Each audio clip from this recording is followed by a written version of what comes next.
Hey guys, my name is Dan and this is Stout Gaming. So recently you've seen 3 power rankings for the 3 different divisions in the GLDL, but now it's time for the season to start. In my week 1 matchup, I'm going up against Gumi and the Rolled Gold Pretzels. So I think that these are 2 of the top 3 teams in the Superior Division, and it's going to be a really good matchup.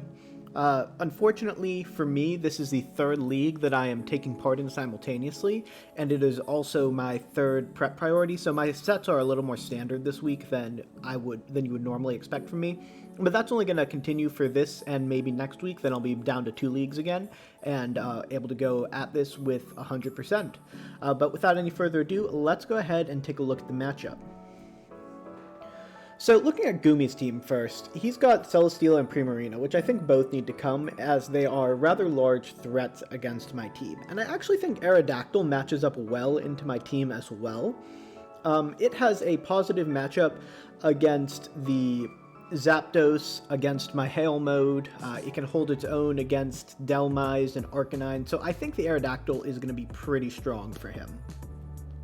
What I might see from him, Raichu, because it is really powerful redirection for a lot of what he does. I think the Buzzwole could come, although bringing it into the Zapdos team is questionable. The Zapdos Psychic spam team, I might actually move that down to not likely, but I think that's the least likely of the might sees, I'll put it like that.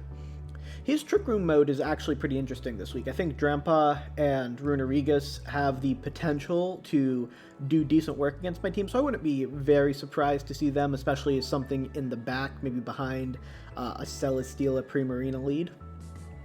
And then Heatmore, I think, I was going to put that in not likely, but it matches up against my Hail mode decently and against the Dhelmise decently, so it could come if he thinks that that's going to be a threat.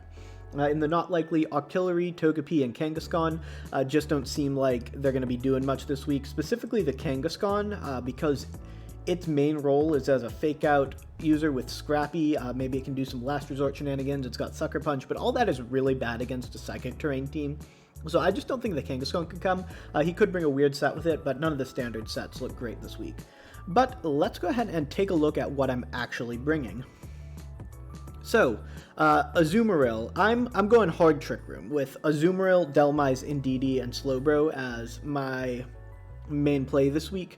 The Azumarill here is a pretty standard room service set. Room service will let it underspeed Drampa in Trick Room, and because it's faster than Drampa out of Trick Room, it lets me hit both sides of that speed calc if he's bringing a Trick Room min-speed Drampa. So Play Rough, Liquidation, and Steel Roller. Steel Roller is mostly superfluous on this set. I needed a 3rd attack, and Steel Roller giving me defense boost seemed like the one that could have the most situational use, but Play Rough and Liquidation hit most of what I need to hit on his team. The Arcanine set is for my potential fast mode. It is a choice band set with Flare Blitz, Play Rough, Wild Charge, and Close Combat. 2 different ways to hit the Celesteela, and with Helping Hand boosts, those really threaten Okos even on max Celesteela, so he's got to make sure to put in some work to protect that Celesteela if this Arcanine gets out in front of it. The Zapdos is another part of my fast mode, with Blaze Kick, Thunderous Kick, and Brave Bird. Again, it gets really good calcs into Celesteela, especially after a Defiant proc, but it's not my main plan this week, but I could see it coming in certain matchups. Also, the art for Zapdos in Showdown is really bad. This is my Derpy Bird, and he is a precious boy, even if he is derpy.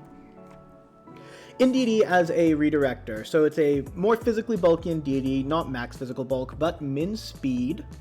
And then to really help me in against the Celesteela match as well, which is the biggest potential problem for Trick Room, even though Azumarill and Dhelmise both can hit it really hard, Mystical Fire to just start dropping its special attack seems really good, and then follow me Helping Hand, obviously, and it's got Expanding Force because Psychic Terrain is going to be up.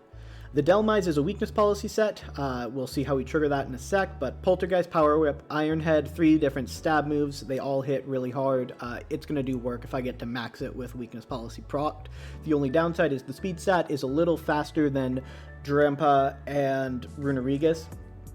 So if he goes for his own Trick Room mode, maxing Azumarill might be a better play for me.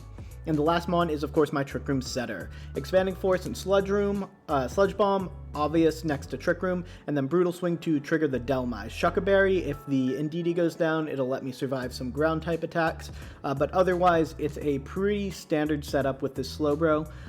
But with that being said, I'm really looking forward to this battle with Goomy, and I will be back once we get started. Bye.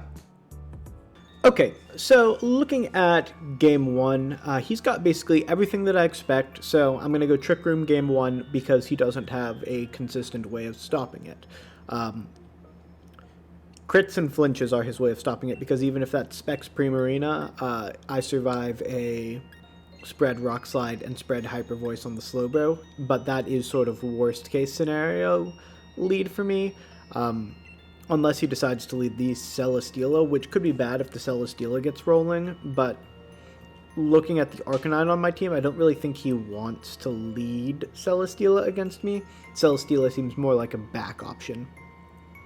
So I'm okay with a lot of what he's bringing. I'm interested to see the Trick Room sets. That probably comes at least one game in my mind.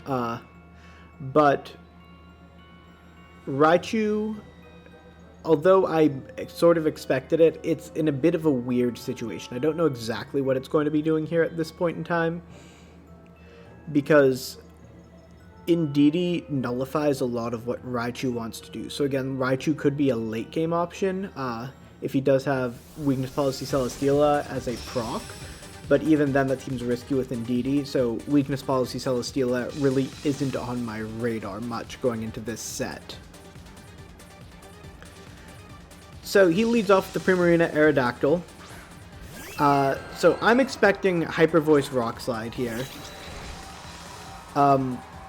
Which is going to be unfortunate because I'm just basically going to have to fade a crit. But I also can't take advantage of that and get a free Expanding Force, because he could always just go for a cheeky Max Quake with the Aerodactyl into the Slowbro because of Unnerve, and kill me that way. So I have to follow me because that's the only guaranteed way that I live everything.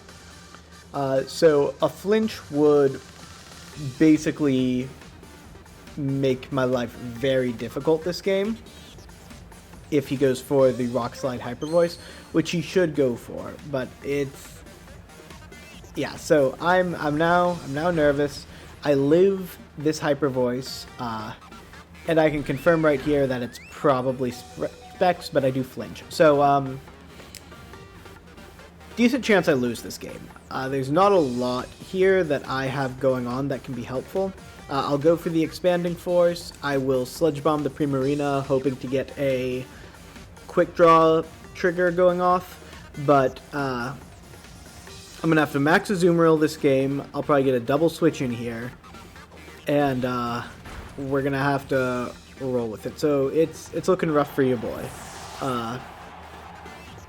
This is actually 2 sets in a row. I was just thinking about this along with my last MDL set against Toxic, where I've had what I thought to be an ideal Trick Room setup turn 1, and then it gets stopped by either a crit or a flinch. So maybe the universe is telling me to stop running Trick Room. I'll take that under advisement, universe. Okay, here, Power Whip into Primarina. I know it's locked into Hyper Voice, and nothing really wants to switch in on a Power Whip except for potentially the Celesteela, but with this setup, I actually don't think Celesteela is in the back. So I'm okay going for the Power Whip into the Primarina. I guess Drampa switching in is annoying, but I have to max the Azu here. And then we will see where we go from here.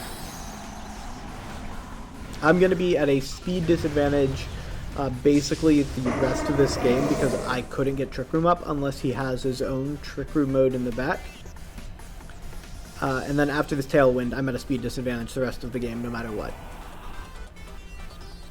So this Hyper Voice isn't going to do a lot to either slot. Azu's Max Geyser with that Passion Berry, that is going to survive. It was a really good set by Goomy to make sure it survives that, so I like that set a lot. And now this Power Whip should kill the Prim, and we'll have some options, and it doesn't. Okay, So if Power Whip had killed Prim, knowing now what I know about what he has in the back, there would have been a pretty interesting endgame setup. But now it's not really. He's basically just straight ahead because both of these have Protect. So this is why this endgame setup has the potential to be interesting. But as it is now, I just sort of lose for free from here because there's not a lot I can do about it. He does see the weakness policy here, but there's not a lot that I can do.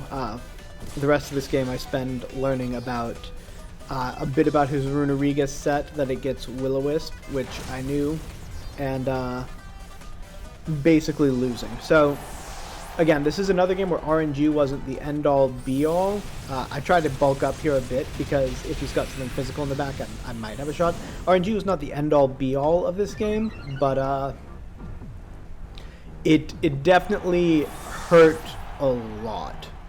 But I'm just gonna let the rest of this game play out for posterity, and I will be back for Game 2.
So, going into Game 2, I decided I want to go with the same lead, because my fast mode with Arcanine, Zapdos, Indeedee, and Azumarill is going to be good into a lot of his team.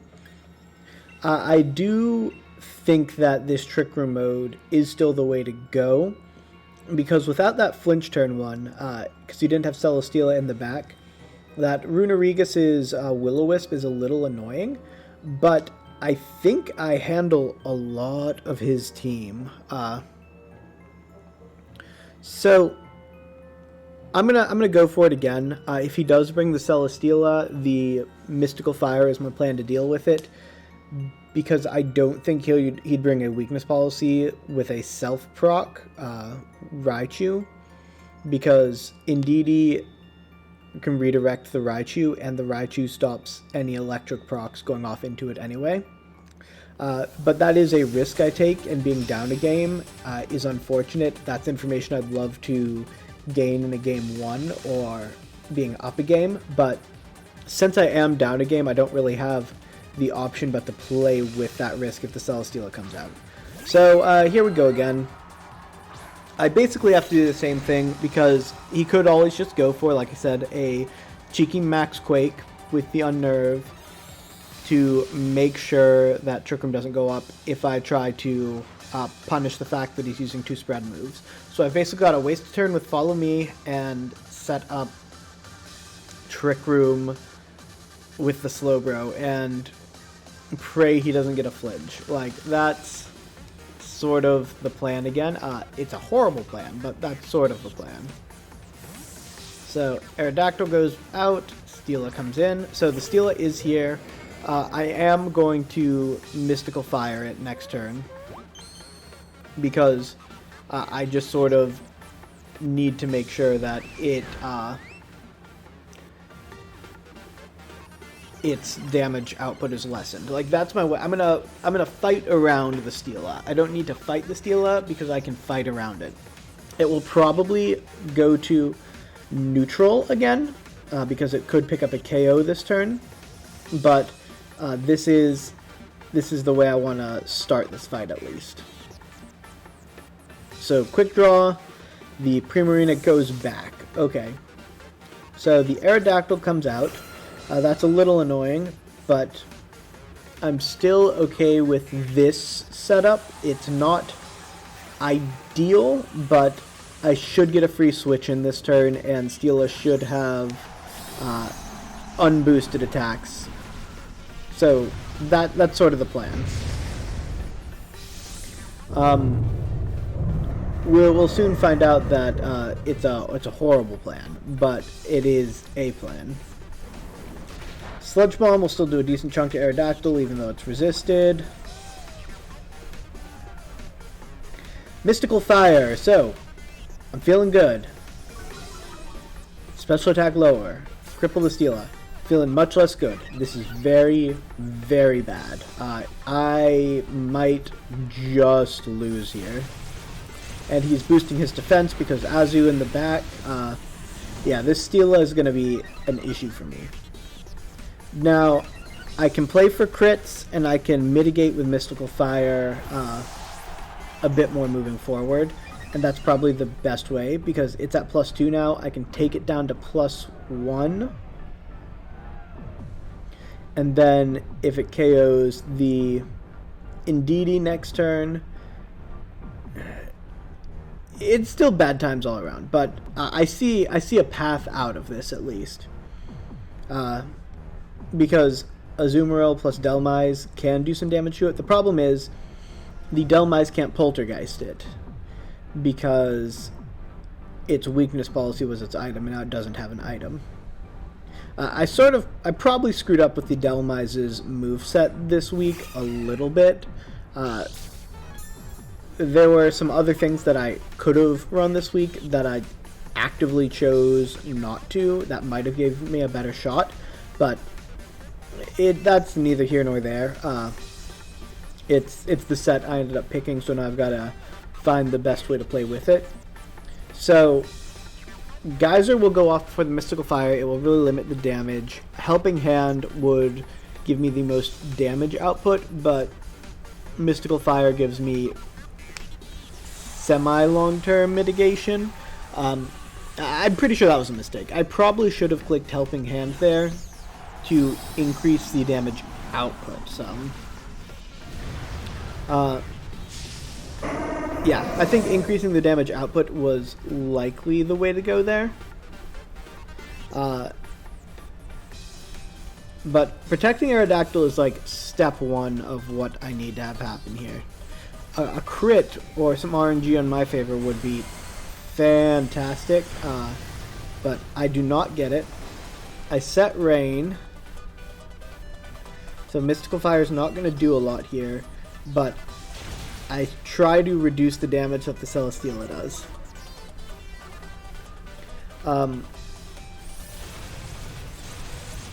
Yeah, it still takes out the Indeedee, and it goes back up to +2. I wasn't 100% sure about that calc, but I'm not feeling in a good situation here. If he airstreams the Delmise spot next turn, I basically just lose because Azu can't 3v1. But if he attacks the Aerodactyl slot, if he attacks the Azumarill spot and Aerodactyl doesn't do much, because it's scared under Trick Room, then there's a chance that I get a KO here with a double up in the rain, even though it is +2. A crit guarantees me the KO, obviously, but the fact that I have to use Iron Head instead of Poltergeist is very unfortunate. At +2, depending on the bulk, there is a chance that this double up picks up the KO, and if Aerodactyl gets scared out, then I could be in a decent position. Like, not a great position, obviously, but at least like a semi-decent one. The Aerodactyl does switch out, so this double up has a shot to KO. And that's sort of what I need here. Next Geyser. I don't think I pick up the KO from +2 from there, and I do not. So, he does overgrow into the Azumarill, which is less than ideal, but this is a world that I can live with. Because Azumarill, I think Azumarill has to get the KO on this Celesteela, because I don't know if Dhelmise gets this KO. So, I have one more turn of Trick Room. I should pick up 2 KOs here, because Poltergeist, I believe, will pick up a KO on just about anything that switches in. There is an argument for Power Whip, but I don't want it to miss. If I thought he'd risk a switch into Primarina there, then Power Whip would have been the play, but I figured if he switches, it's back into Aerodactyl. So the Raichu comes out, it's back into Aerodactyl. So this is a double KO turn for me, and then it comes down to what his Raichu and Primarina calcs are. If he can one-shot the Dhelmise with a Primarina, then I lose. If he can't, then there's a chance I win. So I've put myself in position to come back in this game, even though I was very behind. I just have to see if Dhelmise has the ability to 2v1, which Raichu's not going to do a lot to Dhelmise, so there is a world where that happens. But Raichu should be able to pick up the KO on Azu, and if this Primarina is running Ice Beam, I lose. If it's not running Ice Beam, I might win. Like, there is a world where I win if it's not running Ice Beam. But I am going to double protect so I don't just eat a fake out. I want to see what's going on here. I guess I didn't need to protect with the Dhelmise. Yeah, it was probably better to attack with the Dhelmise that turn and hope for some reason that there was a double up into that slot, the Azu slot. But it has Ice Beam, so I probably lose. I still have to go for the win, obviously, but it's not an advantageous position. Like, if Dhelmise can survive a Specs Ice Beam, I would be stunned, but it does give me a situation where I could potentially come back. But here he should just pick up 2 KOs pretty cleanly. Here's one. And then, assuming this Ice Beam KOs, here's a second one. And, spoiler alert, the Ice Beam does KO. So, good games to Gumi. Game 1 was a little unfortunate, but he did play very well, both in Game 1 and Game 2, to take the advantages where they were given to him. But I'm looking forward to coming back strong next week. I'll see you guys later. Bye.